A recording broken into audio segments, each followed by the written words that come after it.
வணக்கம். இது உங்கள் ஓமிக்ஸ் டிவி. இதில் இப்போது டாக்டர் ஜெயலலிதா அவர்கள் அப்போலோ மருத்துவமனையில் இருக்கிறார்.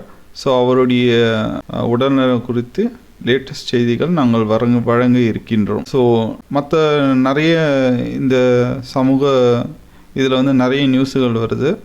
பட் இதில் நாங்கள் எப்படி எங்களை வித்தியாசப்படுத்திக்கிறோன்னா, நாங்கள் கொடுக்குற நியூஸை நாங்கள் முதலே ஆராய்ஞ்சி authentic news and further analyse, அதாவது நம்பகத்தன்மையான செய்திகள் நம்பகத்தன்மையான இடத்துலேருந்து எடுத்து அதை உங்களுக்கு ப்ரூஃபோடு காட்டுறோம். அது இல்லாமல் நாங்கள் அதை மேலும் ஆய்வு செஞ்சோம், அதில் இருக்கிற விஷயத்தை நான் உங்களுக்கு எக்ஸ்பிளைன் பண்ண ட்ரை பண்ணுறோம். ஸோ இப்போ பார்த்தீங்கன்னா செப்டம்பர் 22 செல்வி ஜெயலலிதா அப்போலோ மருத்துவமனையில் அனுமதிக்கப்பட்டார்.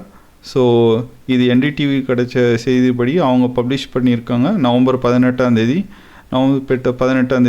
Jayalalithaa breathing beautifully without ventilator says Apollo hospital. So வென்டிலேட்டர்னால் அவங்க மூச்சு ஃப்ரீயாக விடுறதுக்காக யூஸ் பண்ணுற ஒரு கருவி. ஸோ இதை யார் சொல்லியிருக்காங்கன்னா, அப்போலோ ஹாஸ்பிட்டல் அவங்களுடைய ஓனர் டாக்டர் பிரதாப் ரெட்டியே இதை அறிவிச்சிருக்காங்க. ஸோ இது ஒன்று நம்பகத்தன்மையானது அப்போலோ ஹாஸ்பிட்டல் வந்தது, இன்னொன்று என்டிடிவி அவங்களுடைய இணையதளத்திலையும் போட்டிருக்கிறாங்க. ஸோ இது 18 மேற்கொண்டு லேட்டஸ்ட்னு சொல்ல போனால் இன்னைக்கு தேதி 22.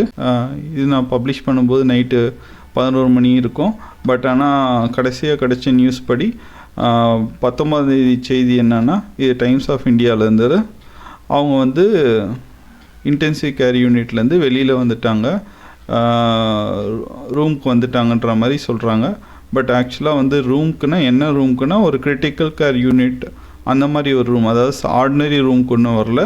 இன்டென்சிவ் கேருக்கும் ஆர்டினரி ரூமுக்கும் நடுப்புறம் ஒரு சில வசதிகளோடு இருக்கிற ரூம் தான் அந்த மாதிரி ஒரு ரூமுக்கு வந்திருக்காங்க. இது சாதாரண ரூம்னு எடுத்துக்க முடியாது. இது இன்டென்சிவ் கேர் இருக்க மாதிரி ஏகப்பட்ட மிஷின் இருக்கணும்னு நீங்கள் எடுத்துக்க வேண்டாம்.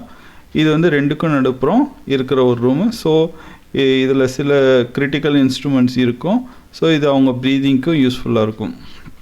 இப்போ இங்கே பார்த்தீங்கன்னா இந்த செய்தி கேட்டு அவங்களுடைய ஆதரவாளர்கள் மகிழ்ச்சி அடைஞ்சிருக்காங்க. ஸோ இந்த நியூஸை பொறுத்த வரைக்கும் என்டிடிவி, டைம்ஸ் ஆஃப் இந்தியா, அப்புறம் இந்த ஃபோட்டோவை பொறுத்த வரைக்கும் சி சுரேஷ்குமார், இவங்களுக்கெல்லாம் நாங்கள் நன்றி தெரிஞ்சுக்க விரும்புகிறோம். ஸோ நன்றி. மேற்கொண்டு இதெல்லாம் சஞ்சீனி ஃபினான்ஷியல்றவங்க எங்களுக்கு ஃபினான்ஷியலாக கொஞ்சம் சப்போர்ட் பண்ணுறாங்க. ஸோ அதுக்காக அவங்களோட அட்வர்டைஸ்மெண்ட்டும் வச்சுருக்கோம். ஸோ இது ஸ்டாக் மார்க்கெட்டை பற்றின சில விஷயங்களும் இங்கே இருக்குது. மேற்கொண்டு இது ஆங்கிலத்தில் இங்கே இருக்குது. மேற்கொண்டு நாங்கள் ஃபர்தராக இதை பற்றியும் தமிழில் நான் உங்களுக்கு எக்ஸ்பிளைன் பண்ணுறேன், ஃப்யூச்சரில் பண்ணுறோம். நன்றி.